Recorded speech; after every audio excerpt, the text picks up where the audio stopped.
as if everything depends on you. Trust as if everything depended on God. Good morning and a very warm welcome to the journey of Ignatian year, session 8 of Cannonball Moment. Our principal, Reverend Father Xavier, our manager, Father Ignatius, eminent speaker of the day, Reverend Father Francis George, headmistress of the primary section, Miss Lakshmi, and teachers of Loyola family. Before we begin today's program, let us invoke God's blessings through a prayer song sung by the primary staff.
Now I invite Ms. Jasmine to introduce our speaker, Reverend Father Francis George.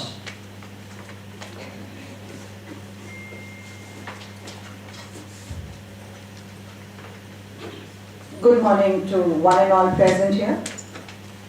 The chief guest for today's session of Cannonball Moment-Series-8 is Father Francis George PUDICHERRY, SJ of Gujarat Province. born on 21st January 1972. Father Francis did his BCom from HL College in 1992, Bachelor of Philosophy from Satyanilayam in 1998, Bachelor of Theology from Gujarat Vidyadeep and Gnandeep Vidyapeeth Pune in 2004, Licentiate in Spiritual Theology from University of Comillas Madrid in 2010, and Doctorate in Theology from University of Comillas Madrid in 2016. He has several publications to his credit. He's been the editor of a magazine, he's been on the editorial board of a magazine, he's been a director of pre-novitiate from 2005 to 2007, and currently he is a professor at Gnanadeep Vidyapeeth, Pune, and head of spirituality department as well as rector at Denobli College since March 2021. Father Francis has conducted several workshops, seminars, lectures, and has been a resource person too for many programs. A warm welcome to you, dear Father Francis PUDICHERRY.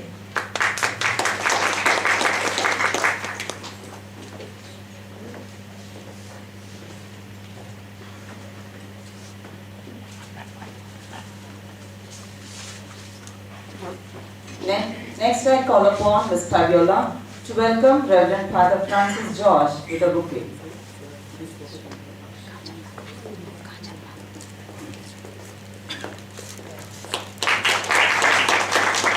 Now I call upon Mr. Das to felicitate Reverend Father Francis George with a shawl.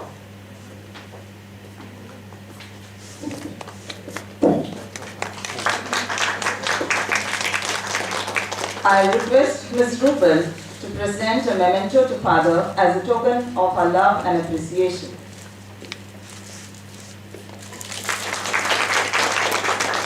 Thank you, Ms. Loyola, Mr. Das, and Ms. Rupal for doing the honors.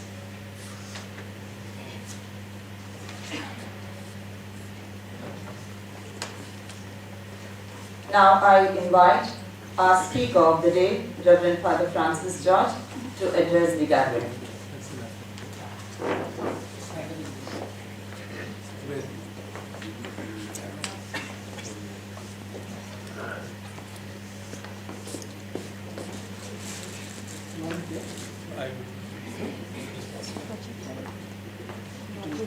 How much is there for the amount? Yeah. If this can be moved there. Yeah, okay, fine. That's okay.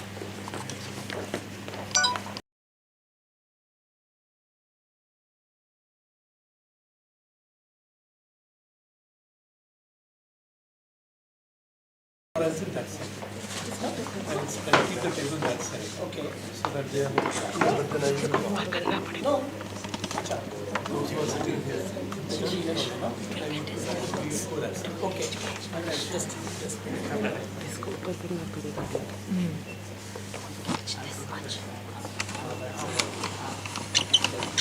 take it tight.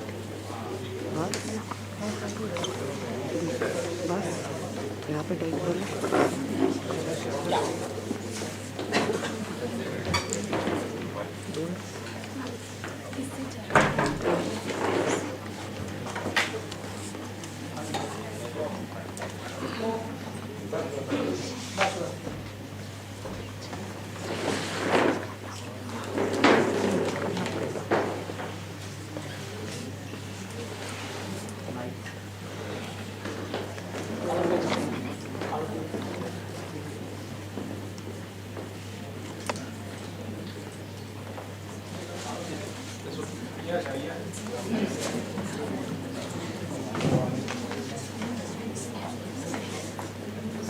Hello.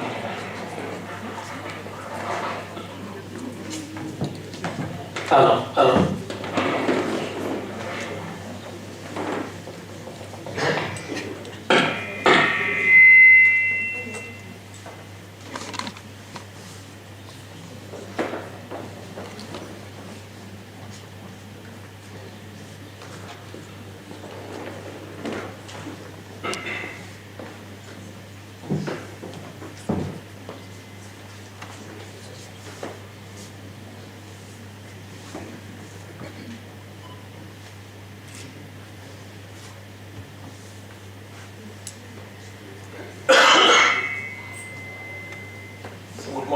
Ignitions,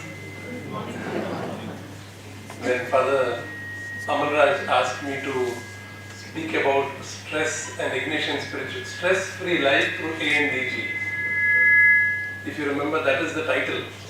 So I told Father Amalraj, I have a problem with your very thesis. How can you speak about stress-free life? There is a problem with the very basic thesis of your whole, so that is one. And then when he told me to offer something to you, it began to generate stress within me. And as the days went by, the stress kept on increasing. So anyway, since I have done my studies in the area of Ignatian spirituality, I will say something from the life of Ignatius about stress. I'm not a psychologist, but to set the tone, the framework of today's theme, that is dealing with stress through Ignatian spirituality and insights from Ignatius' Cannonball Moments. I just want to draw your attention to the last word, moments, in the plural. It's not, this year when we are talking about the Cannonball Moment, we generally speak about 1521, what happened at Pamplona in Spain. If you look at the whole life of Ignatius, of Saint Ignatius, there are a series of moments. And within this series of moments, where he goes through tremendous stress and challenges, he comes out of it a new person. And the attempt in this presentation is to see it from that perspective. So first of all, we'll understand what is stress. It's not something new to any of us. All of us go through it. It's a feeling of emotional or physical tension. It can come from any event or thought. Mind you, event or thought, both these dimensions are there. We sometimes believe only an event out there. No, a thought process also. And in fact, a lot of our stress is generated because of flawed thought processes. So an event or thought that makes you feel frustrated, angry or nervous. Stress is your body's reaction to a challenge or demand. And there are two types of stress. The first is acute stress, which is short term. It goes away. It comes and goes. And all people, every human person will go through some kind of stress, occasionally in life. The second is chronic stress. This is related to some degree of pathology, and that requires help, specialized help. So it is a stress that lasts for a longer period of time and that goes on for weeks or months in chronic stress. So much so that people begin to think this is the way of life. Life is living with stress, which is not true. Of course, there is a normal tension of life, but a continuous, weeks and months of stress, be it in the classroom, be it in the school, be it in the family, be it in the society, is not the normal way of life that humans are expected to live. So this, if you don't find ways to manage stress, it may lead to health problems. It manifests itself, and symptoms begin to express themselves through irritability and anger, loss of appetite, poor sleep, fatigue, chest pain, acne, back pains, headaches, lack of energy, digestive problems, lack of motivation, and so on. I'm sure there are people among you, teachers who are experts or who have done advanced studies in psychology. You would be better equipped, I'm sure, to speak more on this in this line. But is a life without stress possible? Can we live a life without stress? Let us take the reality of the world we live in, information revolution. Now we have heard about the industrial revolution, which lasted about 150 years, more or less. We are living in an era of an information revolution, which is as significant in terms of a paradigm shift in our way of living as the industrial revolution.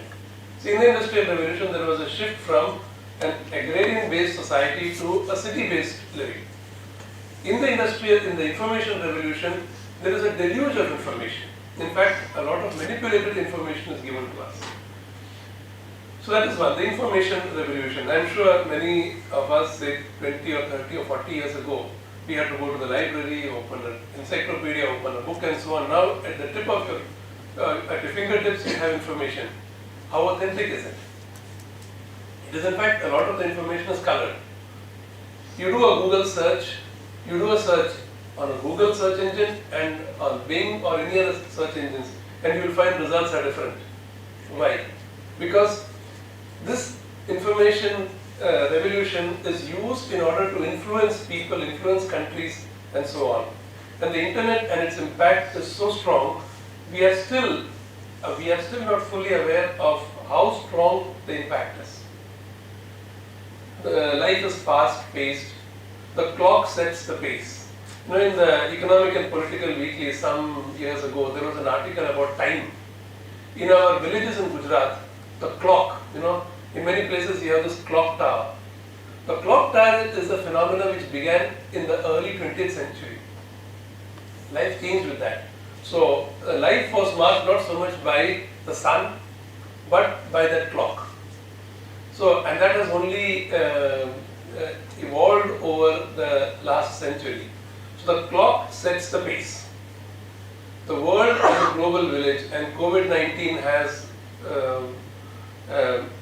very strongly communicated this fact to us that no one is an island by oneself. No country, no society.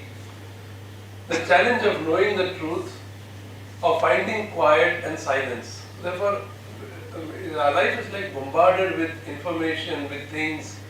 Do we find time? If we were to do a kind of a survey right now, how many of us here get say 15 minutes or 20 minutes a day just to be quiet?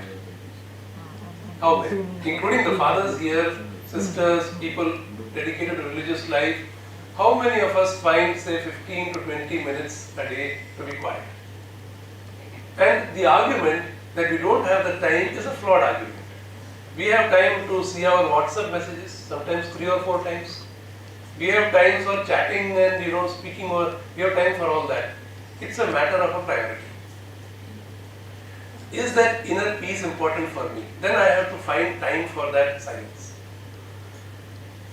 The immediate context that each one of us lives is family, children and spouses, the larger family of friends, relatives and so on, job, colleagues, some colleagues with whom you may get along well, with some you may not, future prospects, salaries, securities, health. In the introduction it was said, I was born in 1972. So this year, how old am I? So with that also some other health, small issues, so far you could play basketball, you could run and so on. Now the knees begin to say, just hold on, don't jump so much. So all those things come up. Loss and grief, the death of loved ones. I remember a friend of mine who is now close to 60. And some time ago they have 5 siblings. His sister died. And then he was telling me, see, one thing is when the parents die, that is a loss. But when the siblings begin to pass away, that is a totally different experience.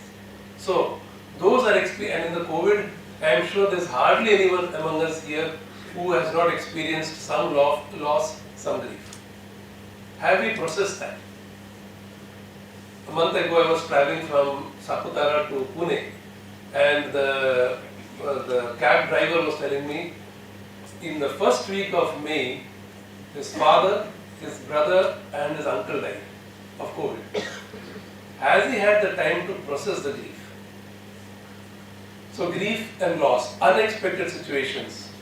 And then there are larger issues of meaning and the profound questions of life. Why am I here? What is the purpose of my life? What is the purpose of my life as a teacher, an educator? So these are larger. You had one response when you joined, maybe at the age of 23, 24, in this vocation of teaching. As you grow, this keeps on evolving also. What does it mean to be an educator? Given all these realities, can we realistically live life without stress? Now, this is now an area of my research. So we will be looking at stress in the life of Saint Ignatius and his response as seen in the Cannonball moments. So what is a Cannonball moment? It is an unexpected event. When I was doing my PhD, there are about 30 roadmaps I had made about deadlines I will fulfill and when I will complete the thesis. And every now and then it has to be revised. We like to have, I'm sure when all of you joined as teachers, you would have loved to have a blueprint. Now I am 24, 58 I will retire. This is a roadmap that I am going to take. I'm sure all would have liked to have that. But a cannonball moment is something unexpected happens. So this is it. It frustrates one's well-designed plans. It forces a person to reflect, introspect, and look for new ways of responding to the situation. You apparently come to a dead end. You have planned something, maybe at the level of your own family, for your kids, for your life as an educator, and suddenly you come to a position where life is like a dead end. Now, this is something I had not envisaged. Now, what do I do? And then you are forced to draw upon your inner reserves in order to respond creatively to this challenge. There is uncertainty because this is not part of the blueprint. There is a mixture of hope as well as anxiety, but it leads to a paradigm shift. Since you are educators, I am going to speak about a friend of mine who is an educator in Pune. He was a principal of a school, one of the top these international schools. He was a principal for about 13 years or so. When he was close to 48, he left teaching. Why? Because he at one point discovered his passion had been the environment. So he left teaching. They retained him as a consultant because he was very good as an educator. But then he's now full-time into environmental work. He is developing a 200-acre plot of land which belongs to a friend of his. They're planting 800 types of trees and so on, but that's his passion. So there is a paradigm shift. There was one frame of reference by which he had been living for nearly 20 years, and now when he moves into a new vocation, a new choice of life, there is a paradigm shift. A new level of existing and of relating. Self, others and God. But a word of caution. This is not a mechanical process. It's not a mechanical process. It's not that, if there is, say, for example, an experience of loss in your family, God forbid, but say one of your parent or your extended family members goes to their eternal reward. There is no one glove fits all kind of a response that can take place. So this is where one needs to be careful. It's not a mechanical process, and towards the end I will show that there is always this synergy which comes out of an interplay between the divine or God and the human person. Now, we are going to see 7 cannonball moments in the life of St. Ignatius, and I will just allow the presentation to speak to you. Some of the things may be, too heavy. Some of the things may be not. They may not. But there are certain things which will resonate with you. So you just make a note. Make a note of what kind of strikes a chord with you. There is something which you are being invited to probably go deeper. So it's very important that pay attention and pick up something that strikes a chord within you. We'll begin with the first cannonball moment at a place called Arevalo. This is the castle still stands there, you can see it here. Arevalo in 1517. Now, you have heard of this cannonball moment, any number of times. This is the 8th in the series. In which year did the cannonball damage the leg of St. Ignatius?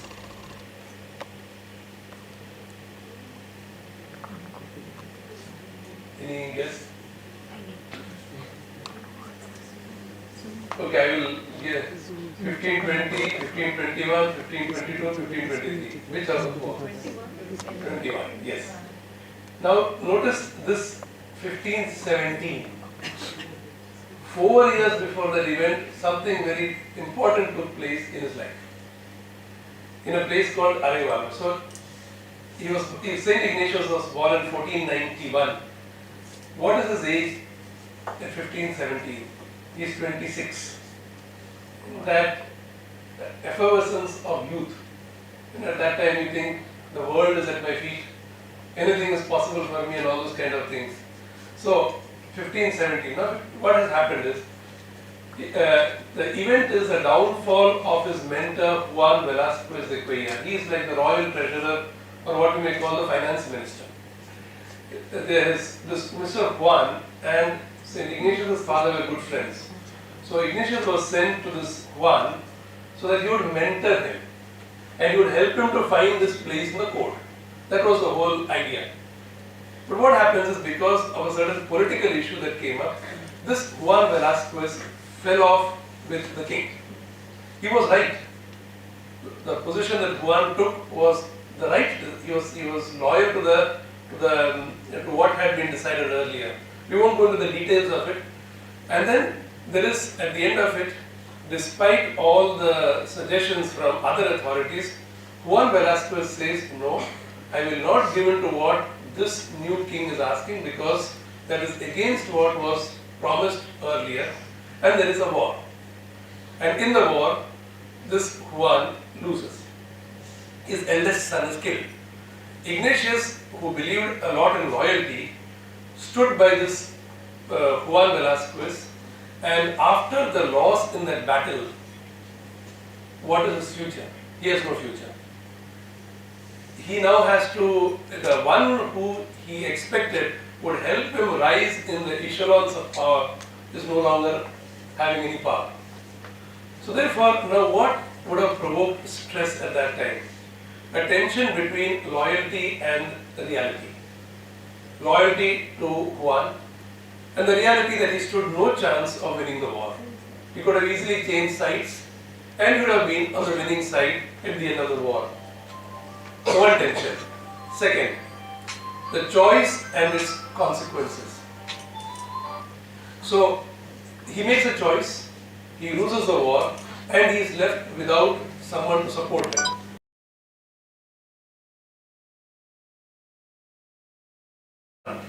Of St. Ignatius. So she tells St. Ignatius, son, you have no future here. Kindly, you take this 500 gold coins, 2 horses, and you go somewhere else. And there, after living nearly 13 years in this place called Arevalo, there he is now once again moving out on an uncertain future.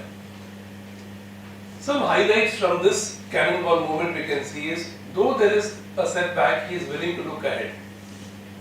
He took the help of others, in this case his aunt, and we can see him adapting to a new situation. A second Cannonball moment at Pamplona.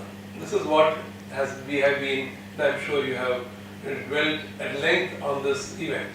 So somewhere around the 21st of May, 1521, there is this war between the French and the Spaniards. The Spaniards are outnumbered 1 to 12, yet he will fight. Now mind you, many people think Ignatius was foolhardy in fighting the battle. Now Ignatius comes from a family of fighters. More than sitting with books and studying, Ignatius loved fighting.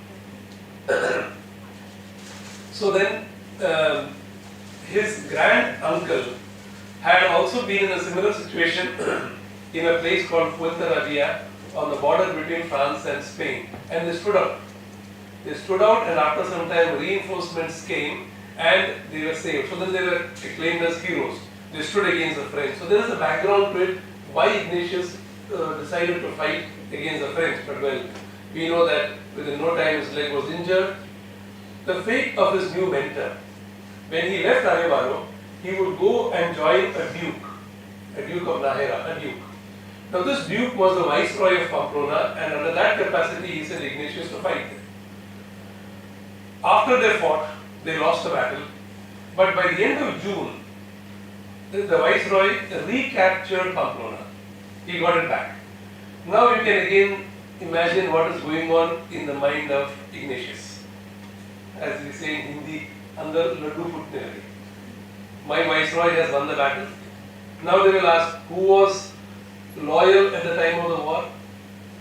Mera naam aayega. I will be, Ignatius was there, and again I have a chance of going up in the court. Politics is politics. In a few months' time, this viceroy is stripped of his viceroyship. You can see how slowly Ignatius gets a bit disillusioned with the whole ways of the world, or what we may call the politics of the world. So this is the fate of his new mentor.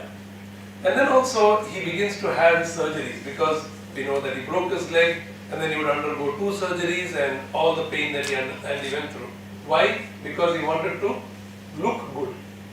Because they had a special kind of costumes which they would wear, and one bone coming on top of the other would look very ugly. The stress factors. He might have thought about his career. Now second time my chance of the career is gone. My second mentor also has lost his position. The consequences on his health, and this will last a long time. And the psychological impact in terms of his self-esteem from 2 points of view. One, he has lost a battle. Supposing he had fought, reinforcements came, then he comes out of that citadel. See, actually, when we think of Pakruna, there is a fort, and in that fort there is a citadel in which the garrison, the soldiers would be. So when the French came, the fort, the people who were staying in that fort, they surrendered.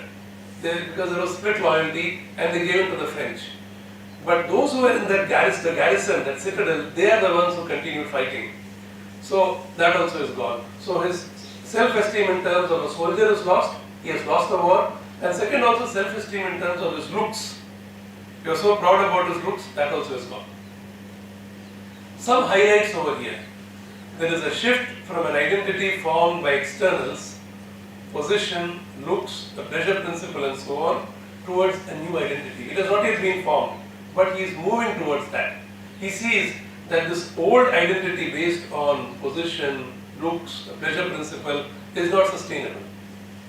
So he is looking for something new. A moment of breakthrough takes place when he is reading certain books. I will make a mention about that later. Okay, I'll speak about it here itself. Number 8 of the autobiography of Saint Ignatius is a very important number. Now what is this number 8? Later on I will ask somebody again. So this is the moment where a breakthrough will take place. Very minor, but the major breakthrough takes place later on. In the next slide we will see. What was Ignatius' dream? He wanted to be somebody important in the court. And the second dream that he had was the sister of the then king, Charles V, was one Princess Catalina. He wanted to marry her. These were his 2 big ambitions that he had in life. To become somebody important in the court, and second is to marry this Princess Catalina. Now, when he was lying on that bed for about 3 or 4 months convalescing, he didn't have WhatsApp or TV or anything to pass his time. So how does he pass his time? His imagination starts working. You don't have to pay for it. So he's spending hours imagining what he will do, where he will fight, how he will go up. And second, what will he do in order to get the hand of the princess? There was no way he could have married her. There was no way. Why? Because he was of the nobility, but a chota nobility. She was a princess, the sister of the king. There was no way there could have been a marriage between 2 different social classes. But what is the, why you don't have to pay anything, so you spend time imagining. So he went on to that. Was he happy about it? What do you think? Was he happy? He was. He was. It gave him such satisfaction. That is why he was spending time in it. He was happy about it. Now, when he is there, he wants to pass time, so he asks his sister-in-law, who was almost like a foster mother to him, called Magdalene, you have something to read. And at that time, already the printing press had come. The Gutenberg had invented the printing press. So there were books of these knights, romances, chivalry and so on, and also a lot of other pious literature. So he asked his sister-in-law, Magdalene, do you have books to read? Give me. I want to pass some time. Now she was a pious lady. She did not have the books he was looking for. She had only 2 books. The Life of Saints and the Life of Christ. Okay, you give. I will pass my time with that. So she gives him those 2 books. Now he starts reading about those saints. They lived in the desert. They would eat only herbs.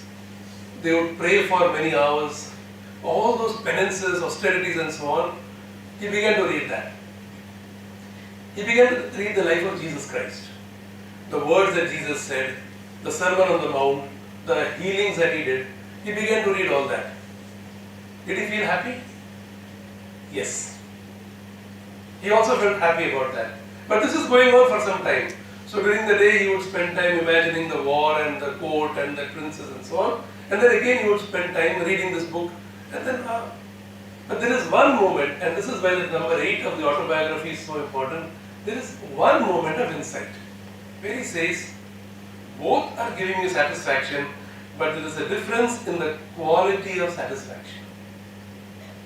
One, when I am imagining the war and I will fight and I will do this and I will do that, I feel good. But the moment I stop imagining, like some thing just dropped on the ground, that satisfaction goes. But when I think of imitating the saints, walking barefoot for many kilometers, praying for many hours, fasting, I feel good. When I stop reading, I continue to feel good. This is the moment of insight.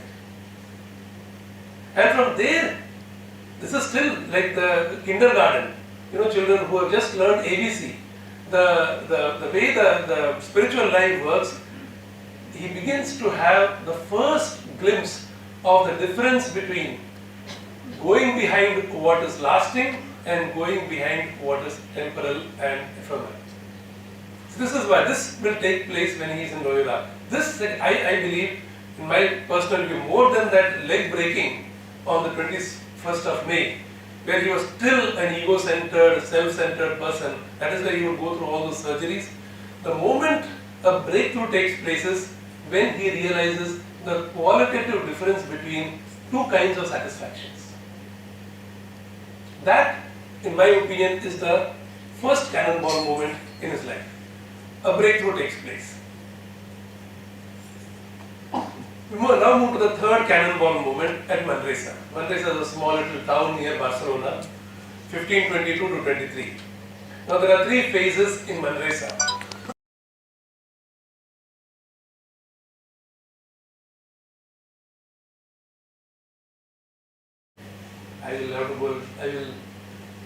Since this is a topic that I know, I could spend 1 week talking on this. So I will space, limit myself to what is essential. I will send the presentation to Father Amal Raj and you can go through it. Now the third cannonball moment is from my point of view, the defining cannonball moment, where his life shifts from here to here. His life it's a new life. This is where he is a new person. The enlightenment or the enlightened Ignatius will emerge from Manresa. Mind you, it is not a simple moment. You see, he has left home. He has left home somewhere in March 1522. So he has left home. He goes to this place. There is a shrine to Mother Mary, where he will spend 3 days praying and kneeling and all that. And then he will make what is called a general confession. He will change his clothes. He will change his clothes and he will put on the clothes of a pilgrim. Now, what do you make of this gesture? He was having the clothes of a courtier, of a soldier. He takes that off and he puts on the cloak of a pilgrim. What do you make of that? What do you make of that? Any guess? Pardon? I couldn't get it. The physical act of giving up of a former way of life and accepting something else. Yeah. So it's symbolic. Very good. It's symbolic. So when he is changing his clothes, it is a sign of an interior desire. It's a sign of an interior desire. He still has a long way to go. And he will over the years come to a conclusion that this external change is secondary.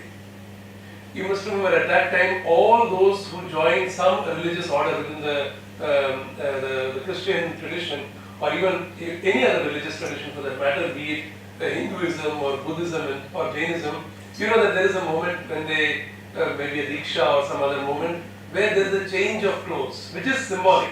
It is symbolic of an interior change. It is important. That external change is important. But Ignatius over the years realized, because there are two times he tried to do that, he realized what is more important is an inner change. That is what really lasts. Before St. Ignatius, there were other monastic groups in the church. One was the Rule of St. Benedict. You can do a Google search on that, which is chapters and chapters and chapters about what should be the color of the new cassock or gown that is worn, what should be the kind of the cowl, what should be the liturgy. All those details are there. St. Ignatius has nothing of that. Nothing. All that it tells someone who joins the Society of Jesus is, your attire has to be of respectable piece of that area. That's all. So if it is a cassock, a kurta, a shirt and pant, or a coat, or whatever people in that area wear, you wear that. But in the constitutions, he has a lot to say about that inner change. Because if an inner change is not there, how many ever times, whatever you may put on top, it hardly matters. Now, here what happens to St. Ignatius is, at the start of his stay at Manresa, there will be this change. He will put on the pilgrim's garb. And he thinks, now, I have left my home, and then he's spending 7-8 hours in prayer, on his knees praying, and then he doesn't take care of his external appearance. He eats only very little, and that too only vegetables. So people begin to say, oh, there is one holy man who has come into our area. They begin to say that, a holy man. Then after a few months, St. Ignatius will go to a monastery there near the shrine of Mother Mary, because there were monks who taught people how to pray. So he goes there, spends a couple of months and learns how to pray. How to do meditation, how to do contemplation, vocal prayer and so on. It is about 23 kilometers from that monastery to Manresa. Now when he comes back, he says, I am living an austere life. I know how to pray. So now I have that perfect recipe to be a saint. Now I will do this and this and this, and I will be like the saints about whom I have read in the book earlier. This is where he will face a roadblock. And this is where God will teach him the most important lesson of his life. So what happens? He begins to pray, and there is no inner satisfaction. He prays more, still no inner satisfaction. He begins to fast. He goes 1 week without eating, still no satisfaction. And in his autobiography, he will say, he reached such a state of desperation that there were various occasions he wanted to throw himself from the window. What is he saying? He wanted to commit suicide. He had reached that stage. It is at that moment God will open his eyes, and God will reveal to him that that inner joy is a gift. That inner joy is a gift. You cannot gain it, you cannot grab it, it is a gift that is given to you. That is the biggest learning experience of his life. But we will see that in order to reach that position, and that is why I have put in this slide the last phrase, the last sentence in bold. He understands that God's love is gratuitous. God's love is gratuitous. It is a free gift given to a person. You can't. All that we can do is we can open ourselves to that love. This will change him. After that, he is no longer a person who wants to prove himself to do one thing or the other. He is a new man. He is a new man after that. So this would be the defining cannonball moment in his life. And I am sure in all our lives, there will be some moment where we undergo a radical shift. For some, it can be a moment of loss. For some, it can be a moment when a child is born. For some, it can be a moment where you have played a significant role in the life of a person. For some, it can be a moment of sickness. Be what it may. But all of us in our lives have some cannonball experience. where something we have, there has been a course correction, there has been a shift which has taken place.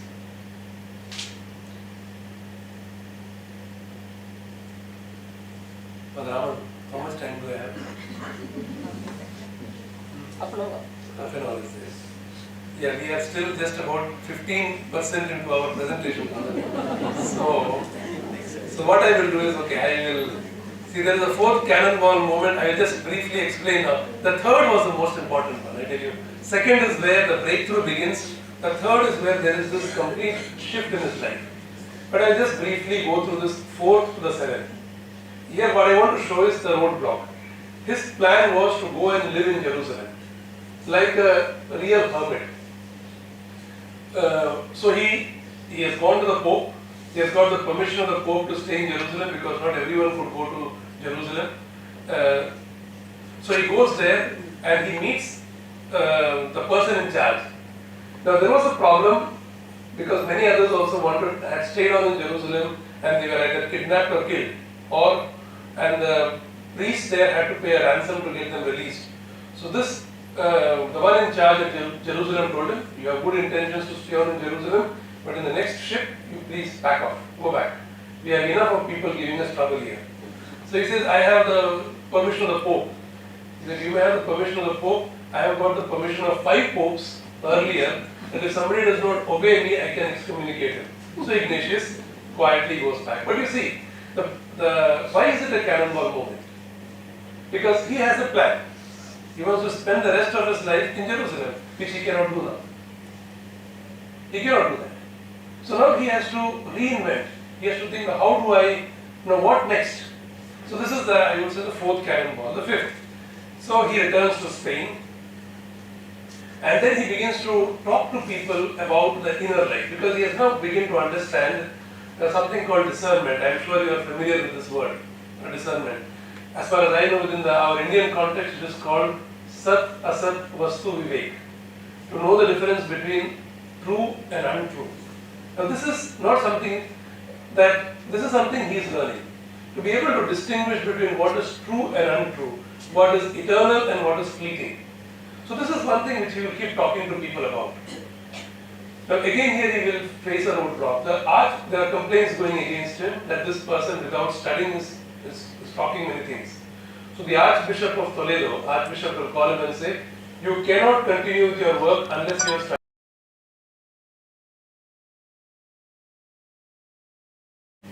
Another roadblock.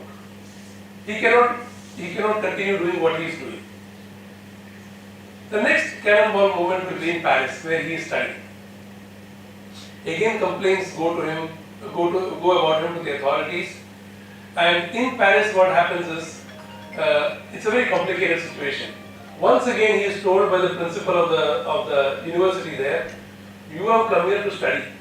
Don't start going about talking about spiritual things to others. So he stops that and he continues with his studies. A lot of things happen in Paris, but that would be again a significant moment. And the last cannonball moment would be in Rome, 1538. What is his age now? Born in 1491. 47. Now this, those of you who are 47, this is a time when he is going to start something new.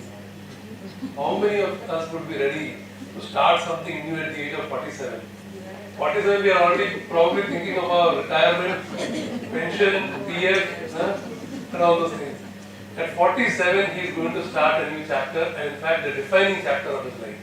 He will start the Society of Jesus. But it is also a moment of tremendous crisis. He is betrayed by one member of his group. One of his own companion will misunderstand him, and he goes through all that struggle. Mind you, at that time, if someone went against the church, the punishment was very severe. So, that would be the seventh cannonball moment. But the genius of Ignatius by this time is, any of these crises, he would be open to God, he would allow the divine to enlighten him, so that the crisis would become a moment of opportunity or grace. So, now here the complaints are not gone to local authorities, the complaints against him have gone to the Pope. So what does he do? Before he can be called, he goes and says, inquire. Conduct an inquiry, do what you want. So then they do an inquiry and they find his life is a very inspiring life, there's nothing wrong in what he's teaching. So he said, okay, what you're doing is okay, continue. No, give that to me in writing. He said, no. So others also told him, why do you press the matter? Now the Pope himself is telling that what you're doing is good, go ahead. No, give it, I want something in writing. Very shrewd by this time also. No? What is the idea? Once the Pope said, your way of life is something very inspiring, edifying, it is good for the people and so on. Once he gets that in writing, he will make copies of that and send it to all the cities of Europe. Why? Because there were also misunderstandings and calumnies against him in other cities. So once this goes, for him, the next time, if he has to do some work, it is easy for him.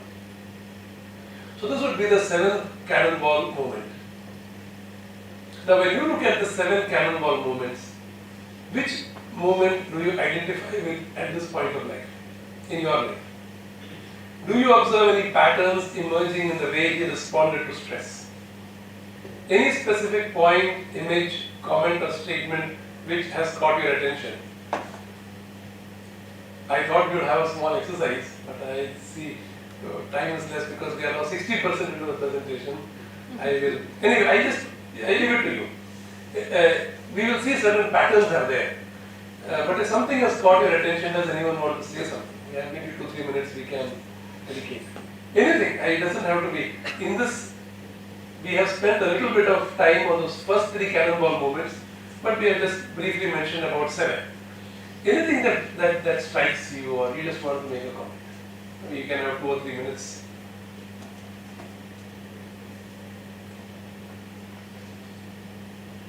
Sir, you look a little senior with a grey moustache. Tell me, what strikes you when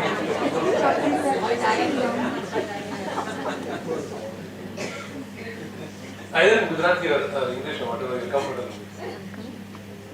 Tamil joyo. Kay vichar think tamara anything.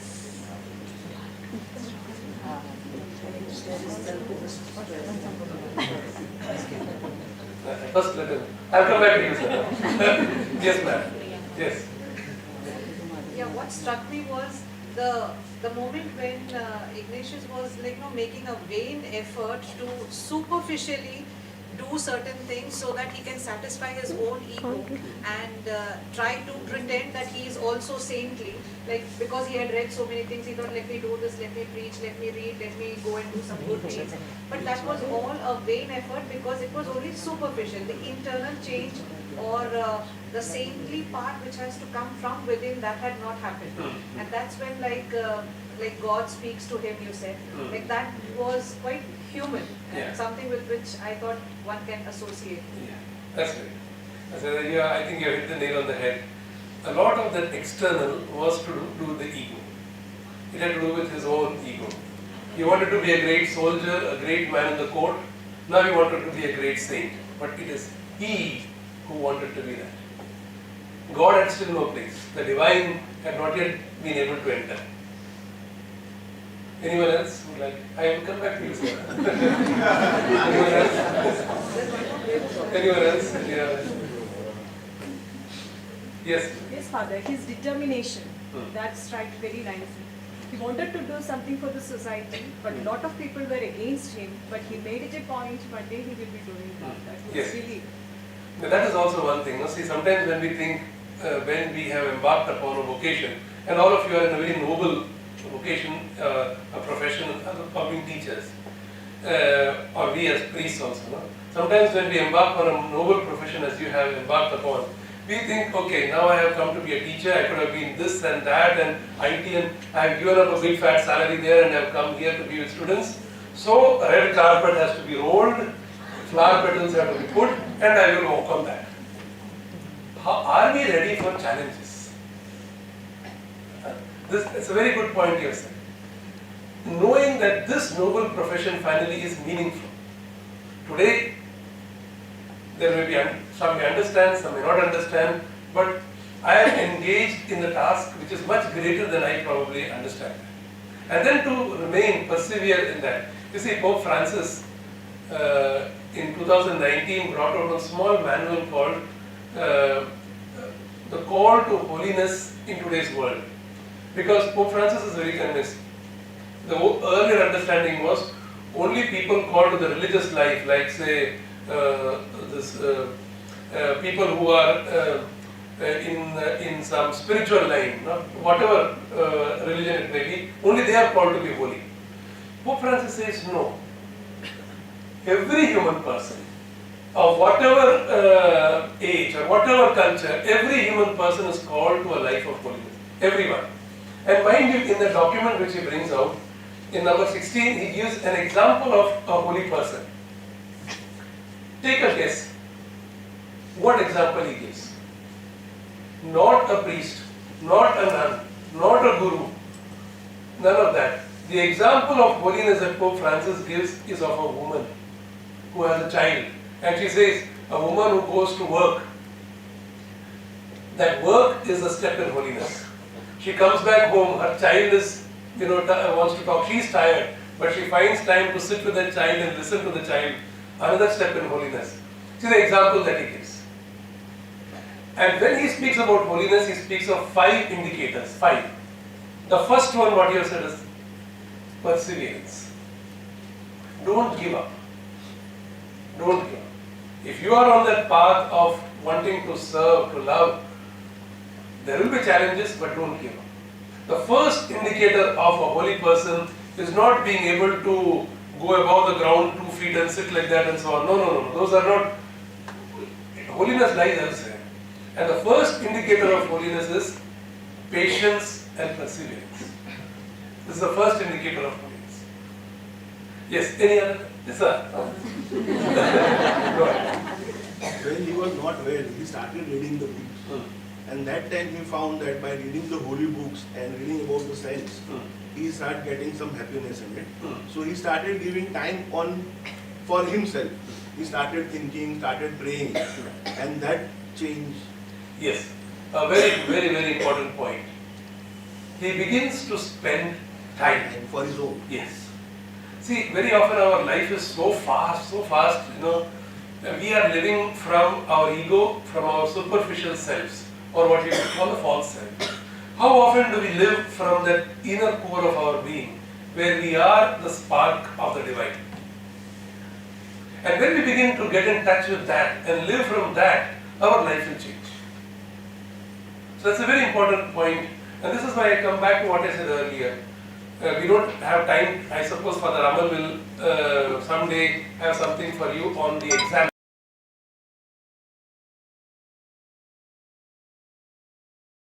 Say like the fathers have 45 minutes or 1 hour of prayer in the morning. Maybe some may not.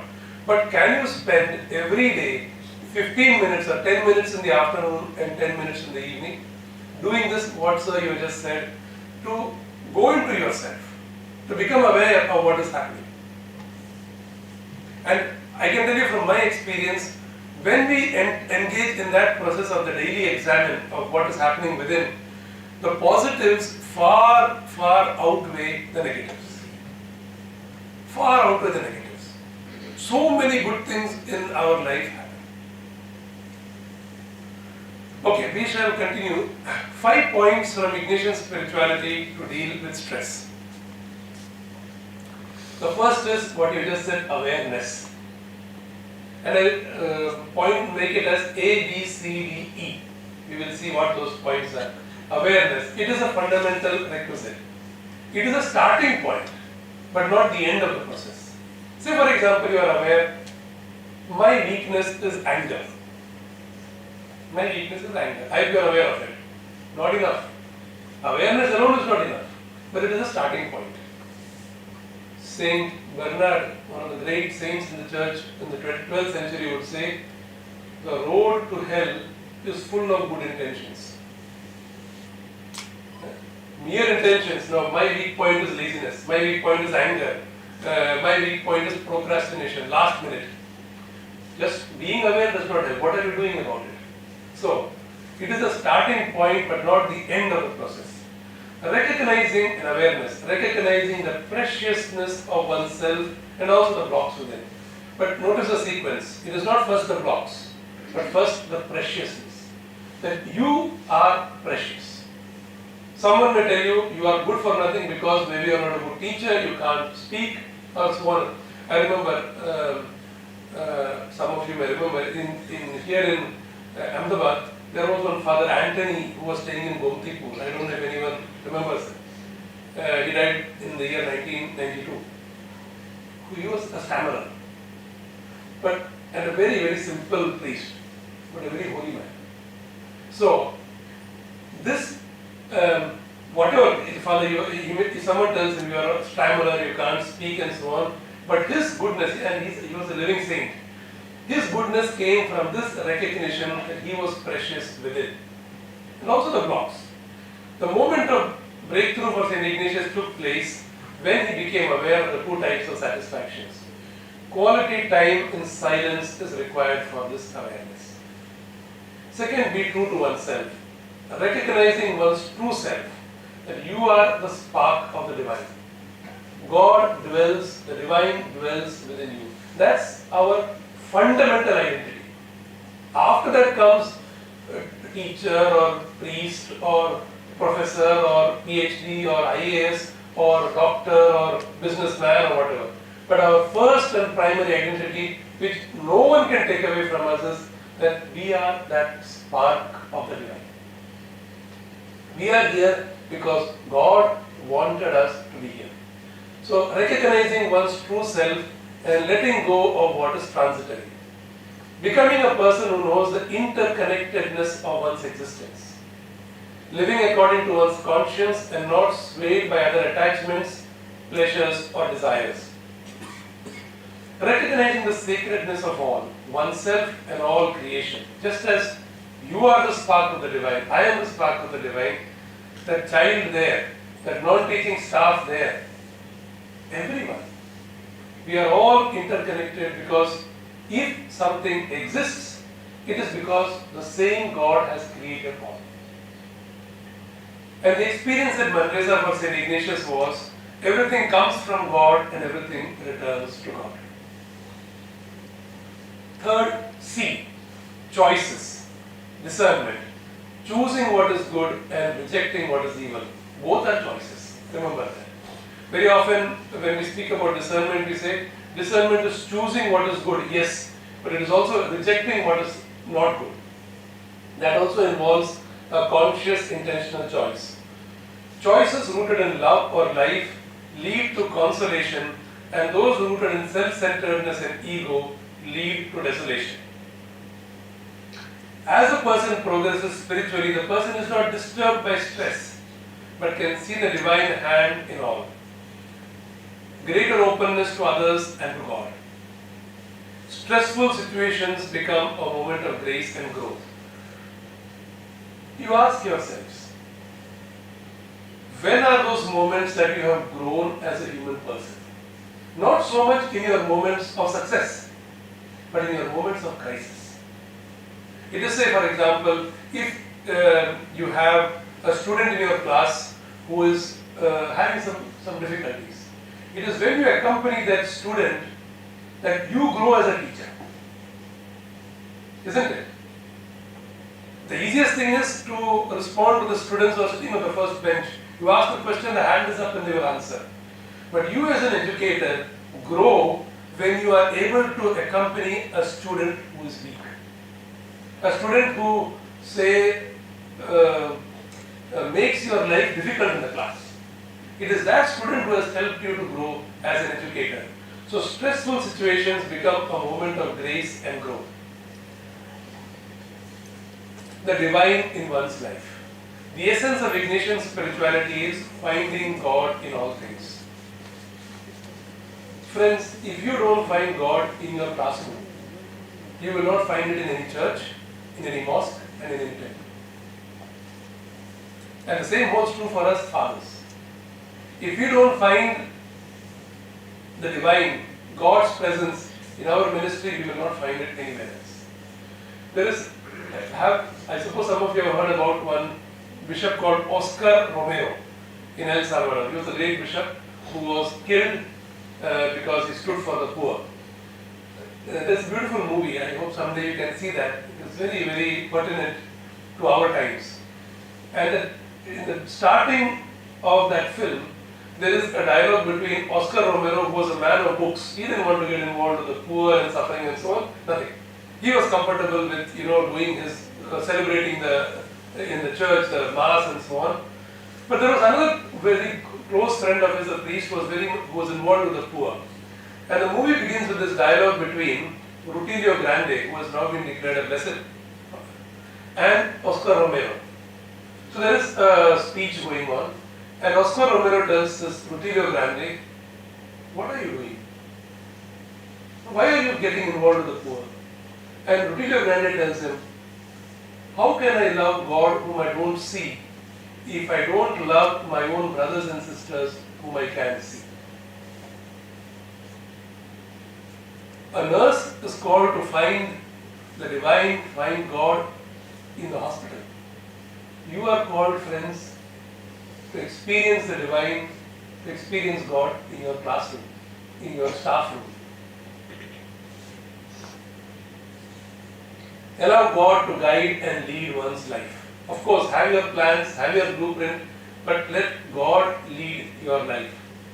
At the moment of stress, it may not be possible to see it because of the intensity of the experience, but with repeated reflection, one begins to recognize the hand of God.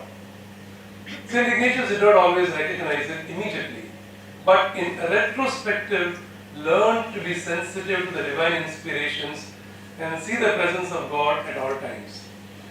His autobiography is written when he is 63 years old, and he says, "By God's grace now I can experience," the word he uses is, there is an ease in experiencing and recognizing God at all times. An ease. And egocentric to other-centered. This is the golden rule of life. Whether you are a Christian, Hindu, Buddhist, Muslim, believer, non-believer, young, old, this is the golden rule of life. And if you really want to know where do I stand spiritually, ask this question. Am I living an egocentric life or am I living an other-centered? Am I teaching for myself or am I teaching because I want to give something to the students, to society? Now, immediately I am sure through many of your minds is when I am only egocentric. No, generally there is a combination of both. There is some egocentrism, but definitely if you have been here and you are teaching, there is also that inner desire to give yourself to others. And the more you give, now supposing there is a mathematics teacher here, when you teach mathematics, do you lose your knowledge of mathematics? No. So this is the paradox of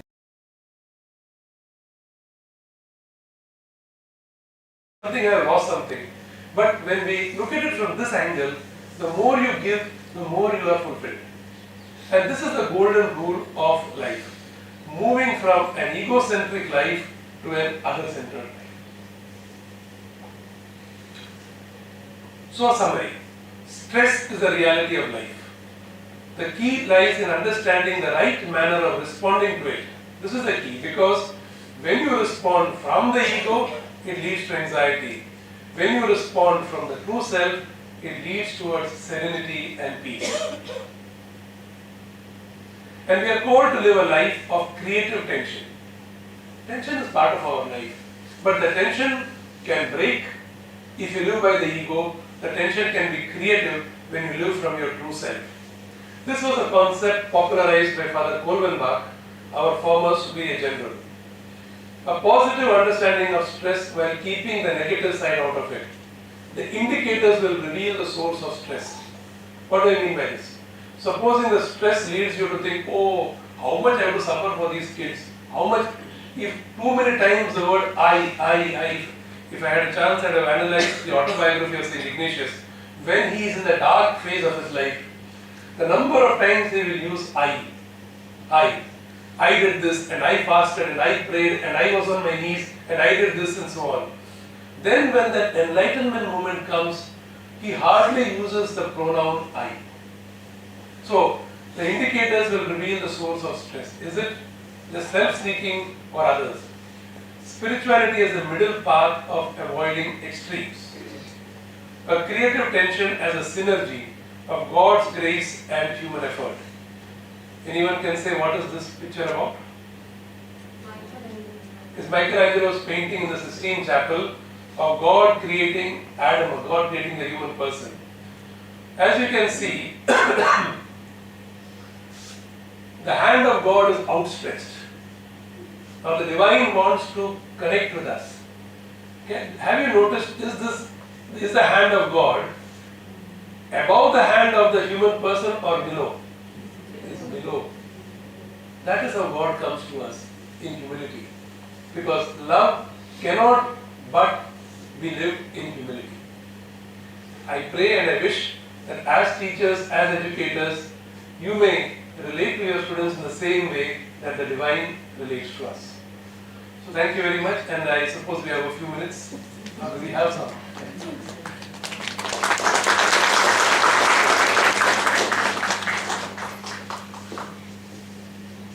Thank you, Pastor.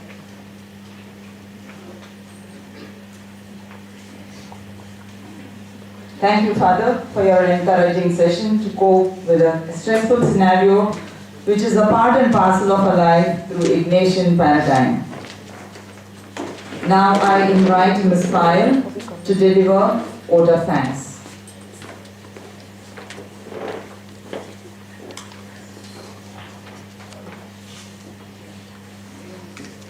Sharana Manager, Shri Reverend Father Angelo, આપણા Acharya Shri reverend father Xavier અમલ, આજના કાર્યક્રમના મુખ્ય મહેમાન Shri father Francis, હેડ મિનિસ્ટ્રેસ miss Lakshmi Iyer, પ્રાથમિક વિભાગના વડા, staff મિત્રો, સર્વનો ખૂબ ખૂબ આભાર.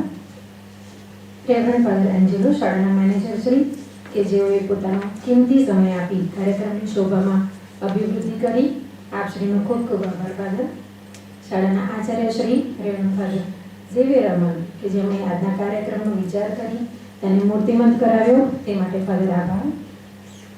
આજના કાર્યક્રમનો મુખ્ય આધાર જેના પર હતો તેવા આજના મુખ્ય મહેમાન Shri reverend father Francis George Pudicherry, કે જેમણે કાર્યક્રમને ખૂબ જ સરસ રીતે વર્ણવ્યો. જીવનને કેવી રીતે સ્ટ્રેસ ફ્રી બનાવવું તેના માટેના ખૂબ જ સુંદર વિચારો આપ્યા, એ માટે ફાધર ખૂબ ખૂબ આભાર.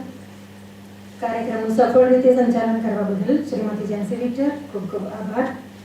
ખૂબ જ સુંદર પ્રાર્થના ગીત માટે પ્રાઇમરી વિભાગના શિક્ષક મિત્રોનો પણ આભાર. કાર્યક્રમમાં સીધી કે આડકતરી રીતે પોતાનું યોગદાન આપવા બદલ આપ સર્વેનો આભાર. મુખ્ય મહેમાનશ્રીના અભિવાદન બદલ શ્રીમતી જેસ્મીન શાહજી, શ્રીમતી ફેબુલા, શ્રીમાન આરોગ્યદાસ, શ્રીમતી રૂપલદાબી, સર્વેનો ખૂબ ખૂબ આભાર. ફોટોગ્રાફી માટે શ્રી કાજલ, वीडियोग्राफी માટે શ્રીમાન જયેશ જાની તથા શ્રીમાન રવિરાજ ચૌહાણ, ઓનલાઈન સ્ટ્રીમિંગ માટે શ્રી રેમિલા, શ્રી તેજલ તથા શ્રીમાન રાદીપ સરનો પણ ખૂબ ખૂબ આભાર. જેના વગર કાર્યક્રમ અધૂરો ગણાય એવા શ્રોતાગણનો પણ ખૂબ ખૂબ આભાર. ધન્યવાદ.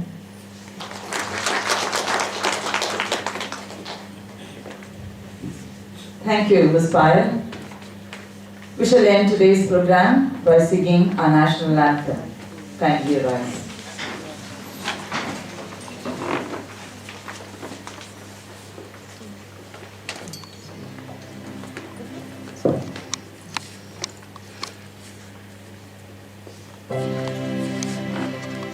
Jana Gana Mana Dina